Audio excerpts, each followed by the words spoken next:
हे प्रभु, मैंने ऐसे कौन से कुकर्म किए थे कि मुझे ऐसी मृत्यु प्राप्त हुई?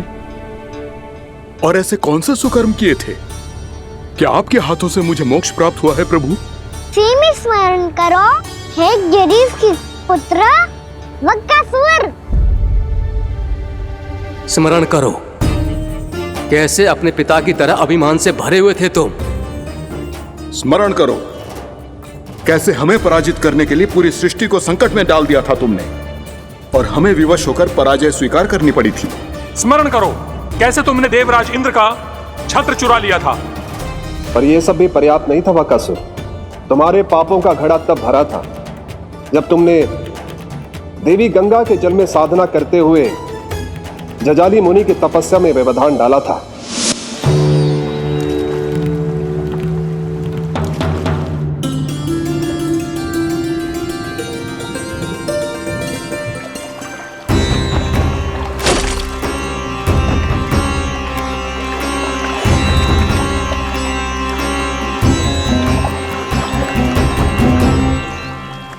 रुक क्यों गए चालक?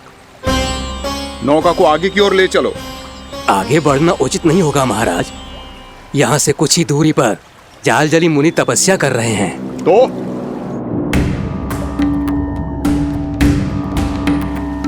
मेरे मत्स्य आखेट के क्षेत्र में इसने तपस्या करने की भूल की है। मेरे ही राज्य में मेरा कोई क्षेत्र मेरे लिए वर्जित हो, यह मुझे स्वीकार नहीं है। आपने पर्याप्त मत्स्य आखेट कर लिया है महाराज। यदि तुम इन मछलियों का आहार नहीं बनना चाहते हो, चुपचाप मेरी आज्ञा मानो। क्षमा, क्षमा महाराज।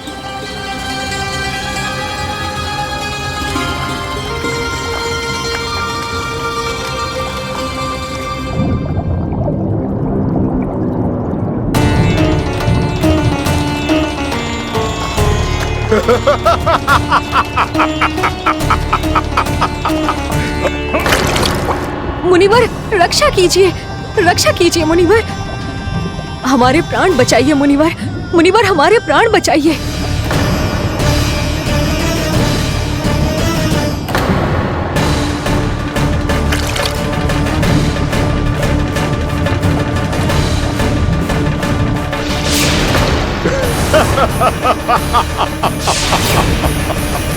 ठहर जाओ असुरराज।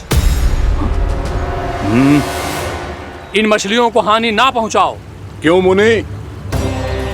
अब मछलियां पकड़ने के लिए मुझे तुमसे आज्ञा लेनी पड़ेगी। तुमने तपस्या करने से पहले किससे आज्ञा ली थी? मां गंगा से, इस जल में रहने वाली सभी मछलियों से।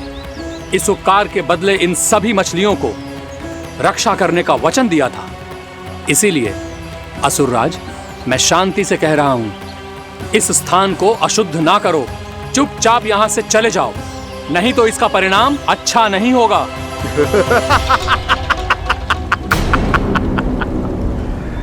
तुम जिन देवताओं की तपस्या कर रहे हो ना मुनि, उन्होंने भी मेरा कुछ नहीं बिगाड़ पाया था, और तुम मुझे धमकी देने का दुस्साहस कर रहे हो।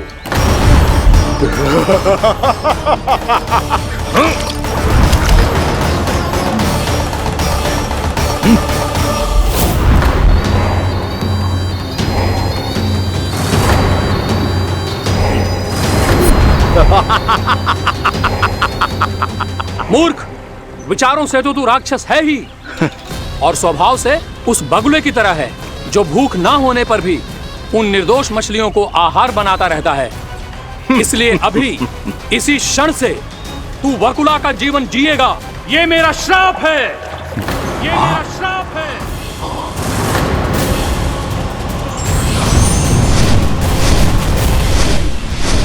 श्राप पाने के बाद तुम्हें आभास हुआ कि तुमने कितना बड़ा अपराध किया था, और तब तुम जजाली मुनि से क्षमा याचना करने लगे।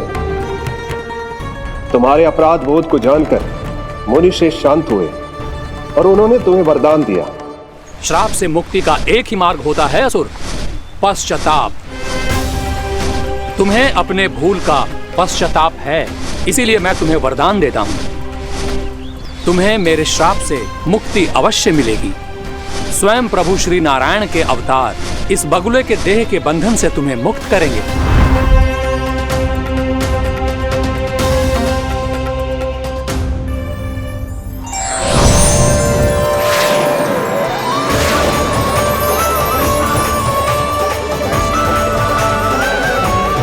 प्रणाम स्वीकार करें प्रभु।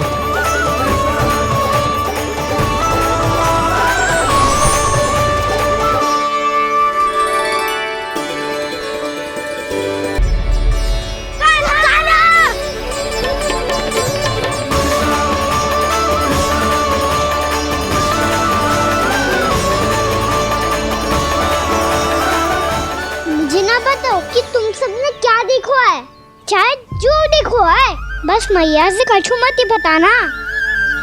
कान्हा!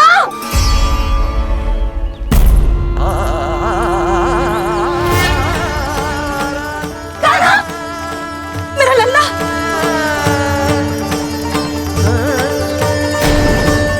भानु बता रहा था तुझे कोई असुर पंछी निकल गया था। हाँ?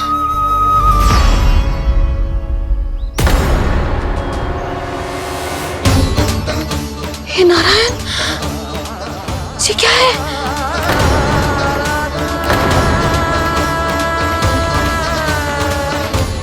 ये सब कैसे हुआ लल्ला? हाँ? कोई बताएगा मुझे ये क्या है?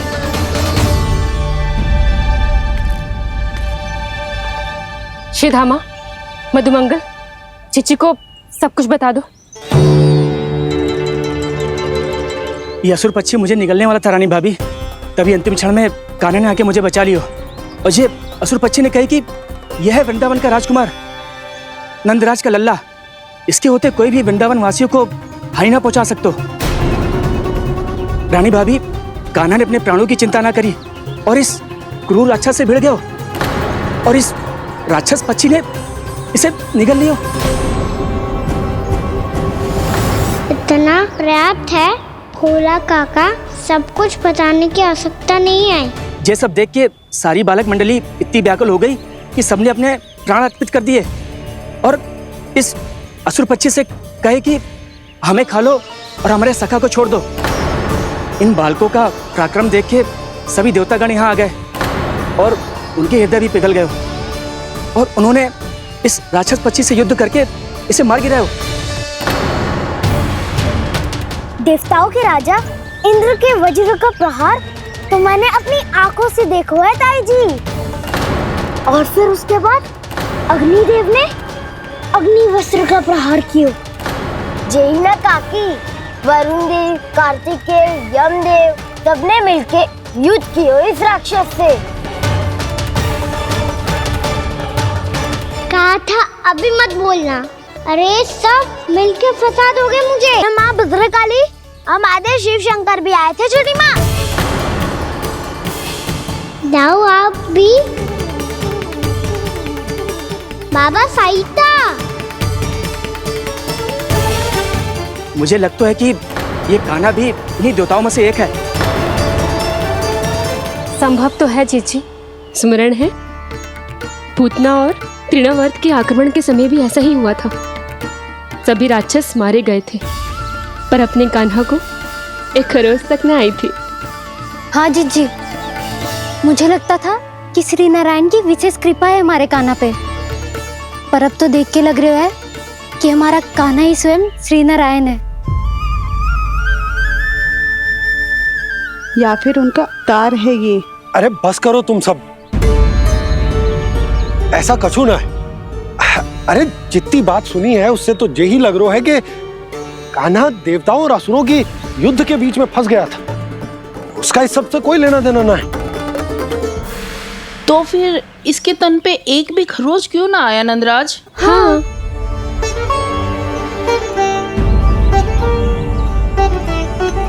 है काकी, खरच तो है।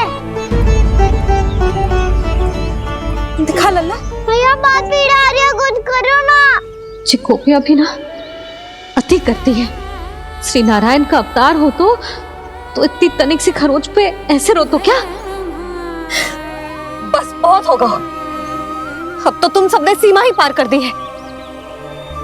कभी से श्री नारायण बुलाते हो, कभी श्री नारायण का अवतार।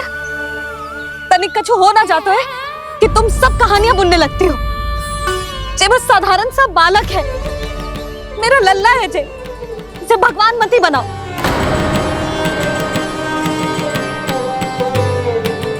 और तू, क्या आवश्यकता थी तुझे यहाँ आने की?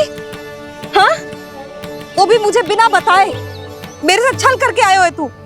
अब तू घर चल, ऐसा दंड दूंगी ना कि मैया बहुत पीड़ा हो रही है, मैया बहुत पीड़ा हो रही है मैया। हाँ लल्ला, तू घर चल, मैं तुझे औषधि लगा दूंगी। हल्दी का लेप लगाऊंगी ना, झट से ठीक हो जाएगा। चल चल।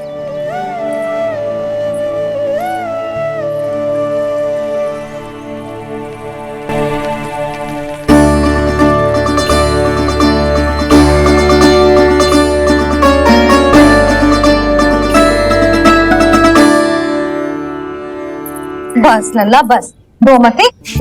चल चल चल, आजा। अभी औषधि लगाऊंगी ना, तेरी सारी पीड़ा लुप्त हो जाएगी। आजा आजा,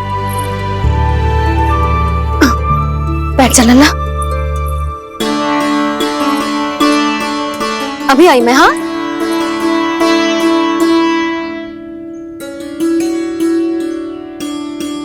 मैया। अरे तो अभी तक रो रो है? क्या कह रही थी सारी गोपियां? बता। के मेरा लल्ला श्री नारायण का अवतार है, दिव्य है, भगवान है। और जो भगवान इतनी छोटी सी चोट पे रोते हैं क्या? इतनी तो लगी भी ना है तुझे जितना तो तू आ ऊ कर रो है।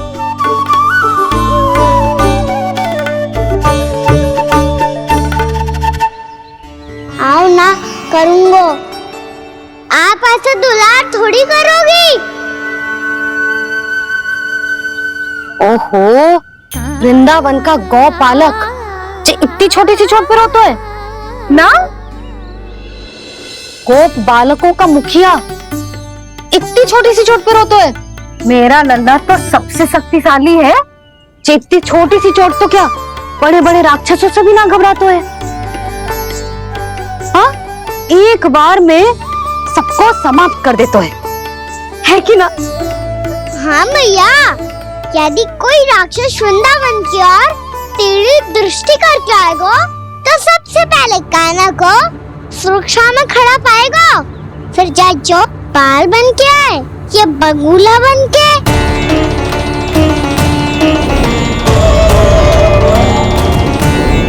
ना लल्ला, सोचो भी मती। वृंदावन की सुरक्षा करना तेरा दायित्व ना है। तुझे और कोई संकट का सामना करने की आवश्यकता ना है। अभी तो मेरी पीड़िता का हरण कर रही थी, अचानक से क्या हो गया मैया को? कोई आवश्यकता ना है तुझे ऐसे संकटों का सामना करने की। आने दे आज तेरे बाबा को, सीधा सीधा बोल दूंगी। बहुत हो गए उनके तर्क वितर्क। मेरा फूल सा लल्ला वन में अकेले गौचारण के लिए ना जाए को। आज बगुले ने निकल लियो, कल का छोर हो जाए तो? नारायण ना करे, कहीं कछु ऊंच नीच तुझे कछु हो जाए तो? मैं तो जीते जी मर जाऊंगी।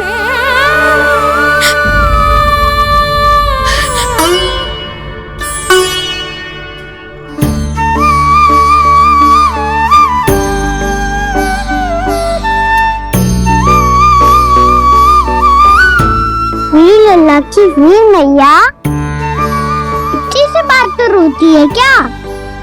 क्या करूं कान्हा, तुझे ऐसे बार बार संकट के मुंह में जाते हुए ना देख सकती मैं।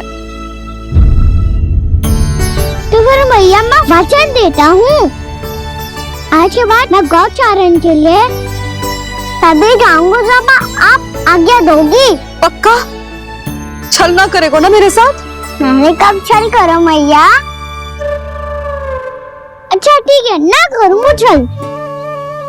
यदि आपसे पूछे बिना बाहर निकलो तो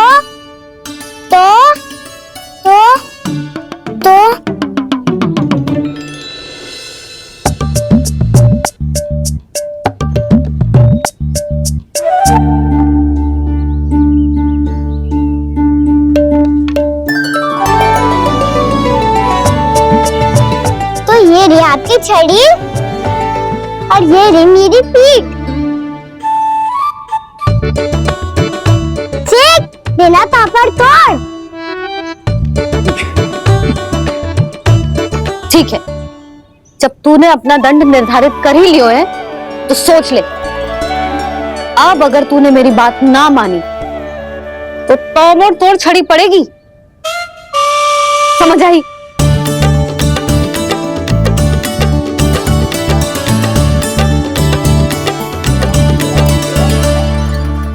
अच्छा ही है कि कान्हा कुछ दिन घर ही रहे। आज वन में जो हुआ है अवश्य कंस ने ही करवाए हुए वो सब।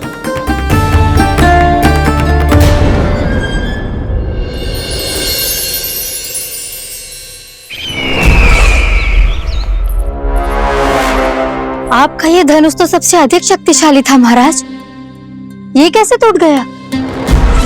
कहीं ये बकासुर की पराजय का संकेत तो?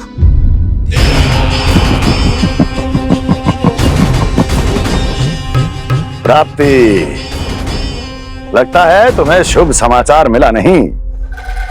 उस बकासुर ने उस विष्णु अवतार को जीवित ही निगल लिया है।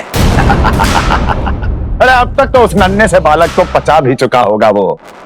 उसके तन में रक्त बनकर वो विष्णु अवतार और उसकी शक्तियां और रही होंगी। क्षमा कीजिए महाराज। क्षमा कीजिए, इस अशुभ से मुख से शुभ समाचार आने दो। माथे के बल को ढीला करो, चेहरे पर मुस्कान लाओ और कहो, महाराज,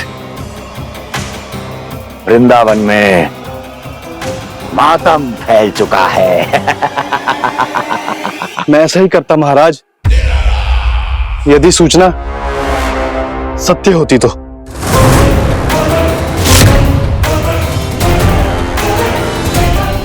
कहना क्या चाहते हो? एक क्षण में सूचना उगलो, अन्यथा मेरा योद्धा बकासुर विष्णु अवतार की तरह तुम्हें भी जीवित निकल जाएगा। आने दो। बकासुर मारा गया महाराज, बकासुर मारा गया महाराज, बकासुर मारा गया महाराज।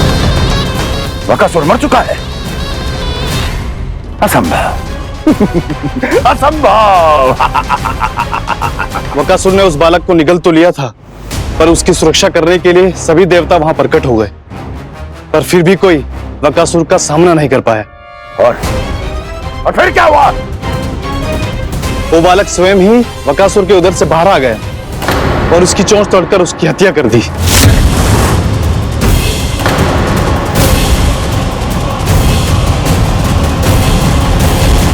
वन में बकासुर की चोंच टूट गई और यहाँ आपका ये धनुष।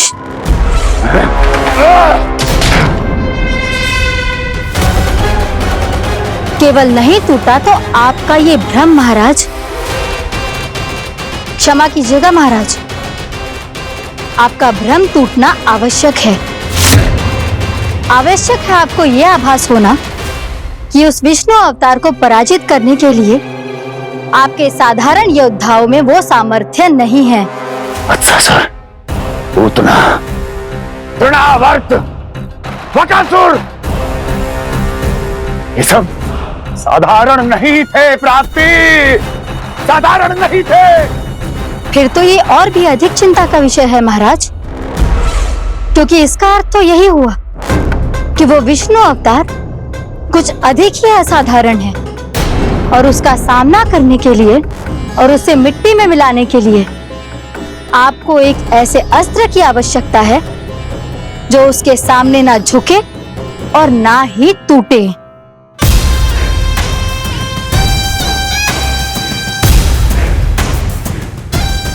तो फिर मैं ऐसा ही असत्र ढूंढूंगा, चाहे आकाश पाताल एक क्यों ना करना पड़े मुझे, 10 दिशाएं 14 भुवन क्यों ना नापने पड़े मुझे।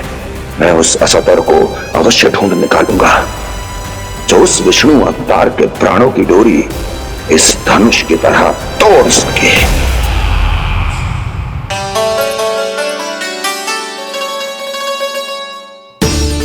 थैंक्स बाबा, मैंने मैया को वचन दिया है कि जब तक नहीं चाहेंगी मैं वहीं नहीं जाऊंगा। इसलिए आप मुझे मारने के लिए कोई शक्तिशाली असुर ढूंढने में व्यस्त रहो।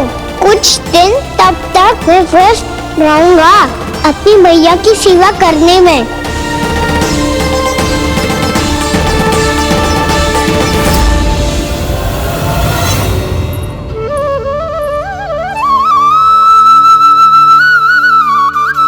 लो मैया, तुलसी जी को चढ़ाने के लिए जल।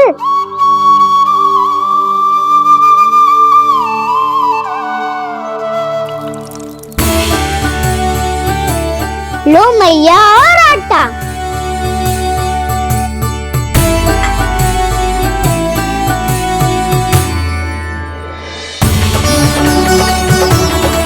लो मैया, बेलन।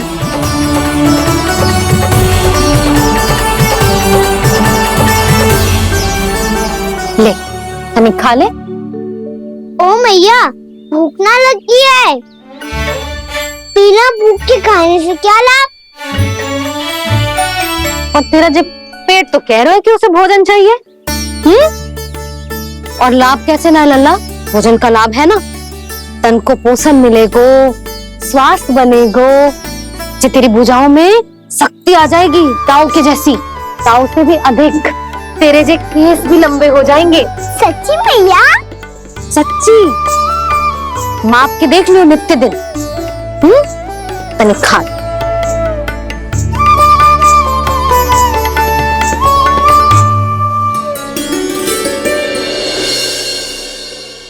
मान के मैया का कहना, छक के भोजन खाते हैं, नित्य मापते भुजा केश, पर ज्यो का त्यों ही पाते हैं।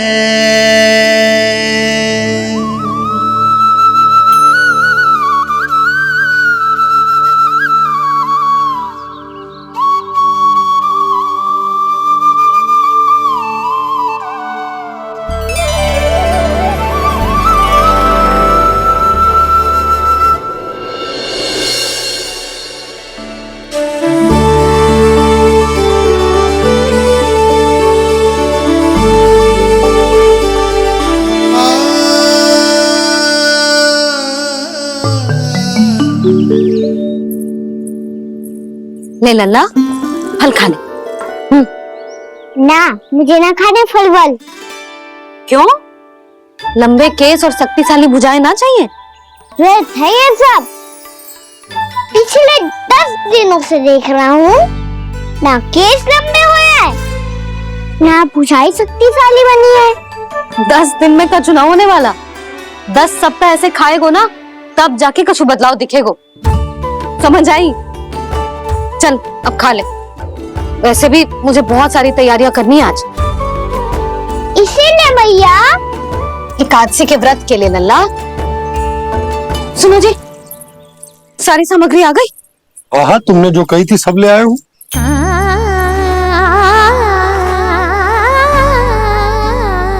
इसमें नारियल तो है ही ना, उसके बिना मैं एकादशी की पूजा कैसे करूंगी? यशोदा, मैंने भोला से कह दिया, वो लेकर आते ही होगा, घबराओ मत। कैसे ना घबराओ जी, आपको पता है ना एकादशी का व्रत मेरे लिए कितना महत्वपूर्ण है। पता है। अरे इसमें तो दिए भी ना है। दिए ना है?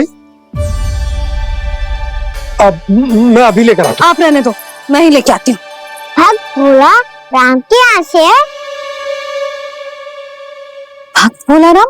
मेरा अर्थ है कुमार भोला यहाँ के यहाँ से। हाँ हाँ, वो ही।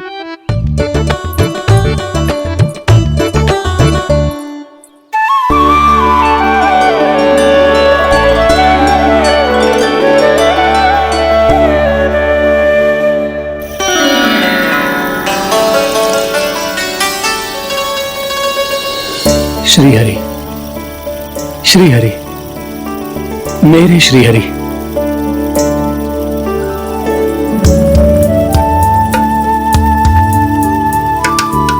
मेरे श्रीहरि। भोला राम, मेरी मटकी तैयार है?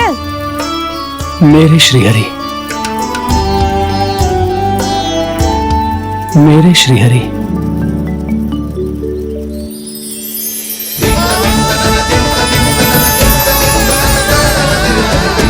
भोला राम,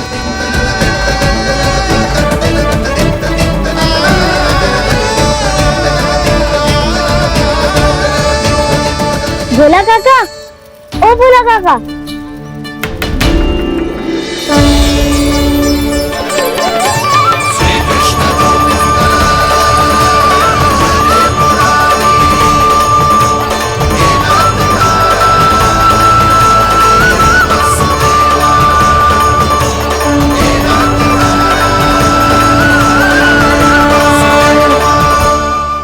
अरे श्रीहरि प्रसन्न हो गए। मेरे श्री हरि आ गए, मेरे भगवान आ गए। मेरे श्री हरि आ गए, मेरे भगवान आ गए। मेरे श्री हरि आ गए, मेरे भगवान आ गए। मेरे श्री हरि आ गए, मेरे भगवान आ गए। मेरे भगवान आ गए, मेरे घर मेरे भगवान आ गए।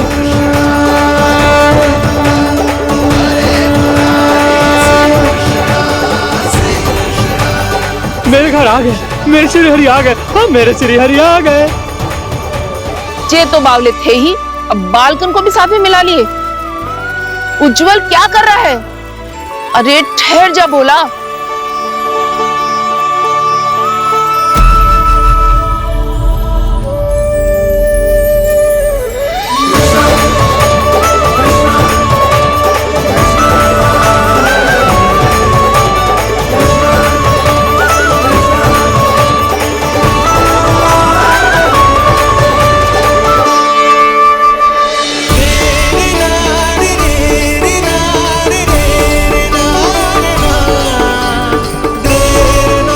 प्रेम से बुलाओ, आएंगे हरी भी।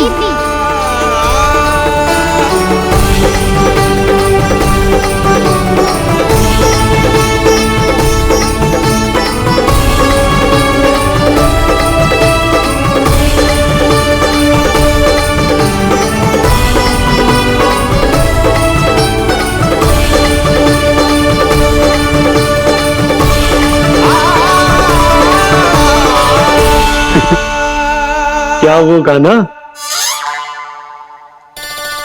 किसकी धुन में झूम रहा तू? निर्मल निशा भक्ति की धुन में।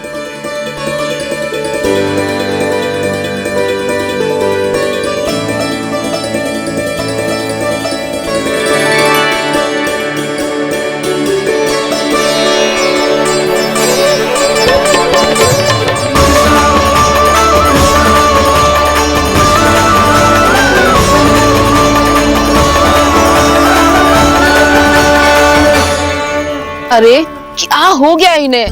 बावले हो गए हैं क्या? ठहरो, कोई आवश्यकता ना है ऐसे बावलों की तरह नाचने की।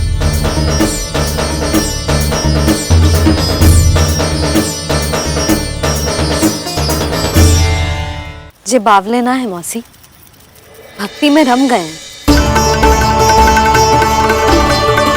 बस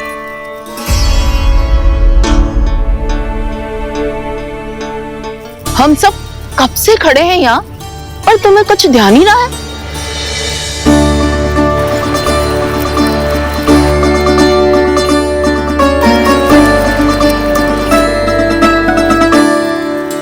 नाच गाने में ऐसे मगन हुए कि हमें देखा भी ना।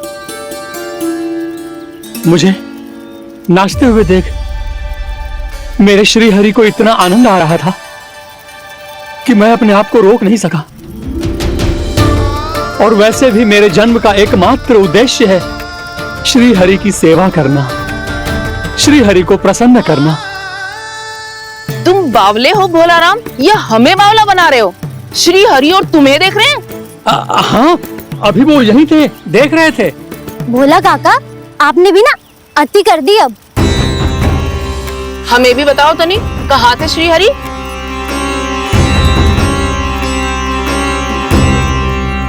ना जाने अपना उपहास करवाने में क्या आनंद आता है इन्हें। देखो, अब तुम सच मानो या झूठ, लेकिन हमरे श्री हरि यहीं थे, इसी चाक पर अभी। हाँ लो सुन लो इस मूर्ख की बात। श्री हरि को और कोई स्थान ना मिलो जो इसके मिट्टी के चाक पे आकर बैठेंगे। श्री हरि को और कोई स्थान ना मिलो जो इसके मिट्टी के चाक पे आकर बैठेंगे। श्री हरि को और कोई स्थान ना मिलो जो इसके मिट्टी के चाक पे आकर बैठेंगे। जैसी मैया वैसुरी लल्ला, दोनों का कुछ पता ही ना चल तो कब किस बात पर प्रसन्न हो जाए और किस बात पर रुष्ट। अरे मैं भला असत्य क्यों बोलूंगा? अभी अभी यही थे श्री हरि। हाँ